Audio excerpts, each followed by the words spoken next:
Hello बच्चों, हमारे YouTube channel target for NEET by Rajneesh Kumar में आपका स्वागत है। आइए आज हम लोग पढ़ते हैं बायोलॉजिकल क्लासिफिकेशन और बायोलॉजिकल क्लासिफिकेशन में क्लासिफिकेशन ऑफ ऑर्गेनिज्म के बारे में आज पढ़ते हैं हम लोग। सबसे पहले आए थे एरिस्टोटल ने दो भागों में ऑर्गेनिज्म को बांटा था, प्लांट और एनिमल। और प्लांट को जो था तीन भागों में बांटा था, हर्ब, श्रब और ट्री। हर्ब जो होते हैं छोटे छोटे ग्रासेस होते हैं, और श्रब होता है उससे थोड़ा बड़े होते हैं, और ट्री जो होते हैं लॉन्ग प्लांट्स होते हैं। एनिमल जो होते हैं, एनिमल को दो भागों में बांटा था on the basis of RBC, enema और इनीमा। एनीमा जो होता है उसमें जो होता है आरबीसी एब्सेंट होता है, जबकि इनीमा में जो आरबीसी प्रेजेंट होते हैं। अब आते हैं लीनियस जो थे वो टू किंगडम क्लासिफिकेशन दिए थे, पहला प्लांट और एनिमेलिया।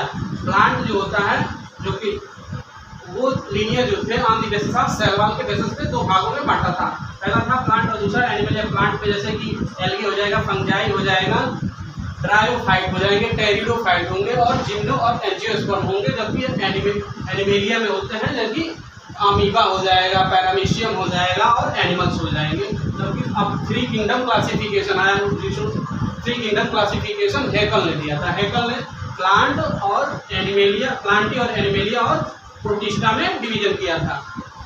प्रोटिस्टा जो होता है यूनिसेलुलर जो होता है, यूकैरियोट्स होते हैं जबकि होता है। अब आते हैं फोर किंगडम क्लासिफिकेशन दिए थे कोपलैंड में प्लांटी, एनिमेलिया, प्रोटिस्टा और मोनेरा।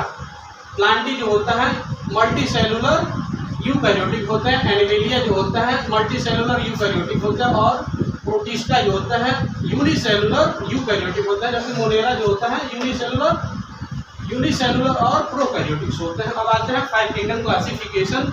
आर.एच. व्हिटेकर ने 1969 में दिया था। उन्होंने बांटा था फाइव किंगडम क्लासिफिकेशन दिया था, जिसमें जो था मोनेरा, पहला था मोनेरा, दूसरा था प्रोटिस्टा और तीसरा था फंजाई या माइकोटा, और चौथा था प्लांटी और पांचवा था एनिमेलिया। इसमें जो था मोनेरा जो होता है यूनिसेलुलर प्रोकैरियोटिक होता है, प्रोटिस्टा यूनिसेलुलर यूकैरियोटिक होता है, फंजाई होता है मल्टीसेलुलर यूकैरियोटिक होता है, प्लांटी होता है मल्टीसेलुलर यूकैरियोटिक होते हैं, और एनिमेलिया भी मल्टीसेलुलर यूकैरियोटिक होते हैं। अब आते हैं सिक्स किंगडम क्लासिफिकेशन जो थे कार्ल हुज ने दिए थे। उन्होंने थ्री डोमेन में डिवीजन किया था। पहला था आर्किया, दूसरा था बैक्टीरिया, तीसरा था यूकैरिया। आर्किया में जो थे आर्की बैक्टीरिया आते हैं जिसमें स्पेशलाइज्ड सेल्स होते हैं, पाए जाते हैं। बैक्टीरिया जिसमें यू बैक्टीरिया आते हैं, और यूकैरिया में चार आते हैं, प्रोटिस्टा, फंजाई, प्लांटी और एनिमेलिया। हमारे चैनल को सब्सक्राइब करिए, लाइक करिए और कमेंट करिए। Thank you.